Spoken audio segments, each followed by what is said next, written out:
আইএমএফের প্রেসক্রিপশনে নয় রাজস্ব ঘাটতি কমাতে ৪৩ ধরনের পণ্য ও সেবা খাতে ভ্যাট বাড়ানোর সিদ্ধান্ত নেওয়া হয়েছে বলে দাবি করেছেন অর্থ উপদেষ্টা ডক্টর সালেউদ্দিন আহমেদ। এর প্রভাব অত্যাবশ্যকীয় নিত্যপণ্যের দামের ওপর পড়বে না বলেও দাবি তার। আগের চেয়ে অর্থনীতি আরও শক্তিশালী হয়েছে, ব্যাংকিং খাতে শৃঙ্খলা ফিরে এসেছে বলেও মনে করেন অর্থ উপদেষ্টা। আরিফ জামালের রিপোর্ট।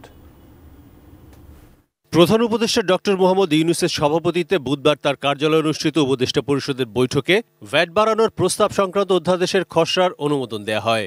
প্রাথমিকভাবে ৪৩ ধরনের পণ্য ও সেবার উপর ১৫% ভ্যাট আরোপ করা হবে।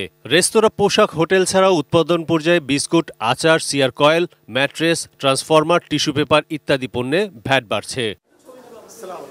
দেশের বিদ্যমান উচ্চ মূল্যস্ফীতির মাঝে অর্থবছরের মাঝপথে এসে নতুন করে বিভিন্ন পণ্য সেবার উপর ১৫% ভ্যাট বাড়ানোর উদ্যোগ কেন? বৃহস্পতিবার সচিবালয়ে সে বিষয়ে জানতে চাওয়া হয় অর্থ উপদেষ্টার কাছে। তিনি মনে করেন, যেসব খাতে ভ্যাট বাড়ানোর সিদ্ধান্ত হয়েছে তা যৌক্তিক। অর্থ উপদেষ্টা বলেন, বিদেশ থেকে ধার করে বেশি দিন চলা যায় না। এটা করার কারণটা হলো, আপনি যে ছাড় দিয়েছে এগুলো ক্যালকুলেট করলে কয়েক হাজার কোটি টাকা ছাড় দেওয়া হয়েছে। আবার আমাদের রাজস্ব গ্যাপ এত বেশি, আমি তো আর বড় করে বা ডেফিসিট ফাইন্যান্সিং করে তো আমরা যেতে পারবো না। আমাকে রাজস্ব আয় বাড়াতে হবে। আবার ধার করে, ডোমেস্টিক ধার করে আর বিদেশ থেকে ধার করে বেশি দিন চলা যায়। তিনি বলেন, অত্যাবশ্যকীয় পণ্যের ভ্যাট প্রায় শূন্যের কোটায় নামিয়ে আনা হয়েছে। ফলে নতুন করে ভ্যাট বাড়ানোর সিদ্ধান্তে নিত্যপণ্যের বাজারে তেমন প্রভাব পড়বে না।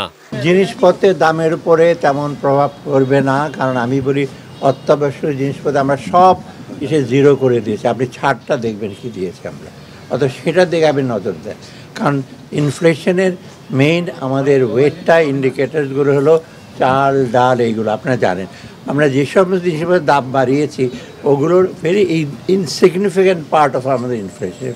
সব দিক চিন্তা ভাবনা করেই ভ্যাট বাড়ানোর সিদ্ধান্ত হয়েছে বলেন সালেউদ্দিন আহমেদ। তো আমি তো ইনকাম ট্যাক্স বাড়িয়ে দিতে পারবো না চট করে। কোম্পানি ট্যাক্স যদি আরও বাড়ায়, ওয়ান অফ দ্য হাইয়েস্ট। আমাদের সব সার্বিক চিন্তা করে আমাদের আস্তে আস্তে আমরা ইম্পোর্ট কমে যাচ্ছে। ইম্পোর্টে যে আমরা ইনকামটা পেতাম, আমরা এখানে চেষ্টা করি ডোমেস্টিক, সব চিন্তা ভাবনা করি আমরা এটা করেছি। দেশের অর্থনৈতিক অবস্থা আগের চেয়ে ভালো অবস্থায় আছে বলে মনে করেন অর্থ উপদেষ্টা।